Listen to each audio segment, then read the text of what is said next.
داستان صدای خاموش زهره. زهره دختر جوانی بود از یک روستای کوچک در دل کوههای افغانستان. همیشه دلش میخواست معلم شود، اما خانوادهش باور داشتند که دختر باید زود شوهر کند و خانه‌داری بیاموزد. او هر بار که میخواست در مورد آرزوهایش حرف بزند، صدایش در گلو خفه میشد. از واکنش خانواده، از قضاوت مردم میترسید.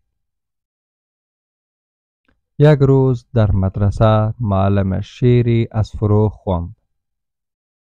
من خواب دیدم که کسی می آید، کسی که در دل او چیزی شبیه نور، چیزی شبیه آسمان، چیزی شبیه بوی دریا بود. و او گفت هرچی تو بخواهی، و باز لبخند زد و پرنده ها بیدار شدند. زهره در آن لحظه حس کرد این شعر صدای خودش است.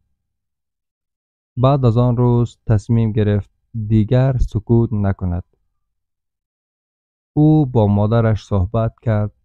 در ابتدا مادرش خشمگین شد، ولی وقتی اشکهای زهره را دید دلش نرم شد. کم کم پدرش هم پذیرفت. زهره با پشت کار زیاد در آزمون معلمی قبول شد. حالا چند سال گذشته و او خودش معلم است که به دختران دیگر یاد می دهد چگونه صدایشان را پیدا کنند و با جرأت راه خود را بروند.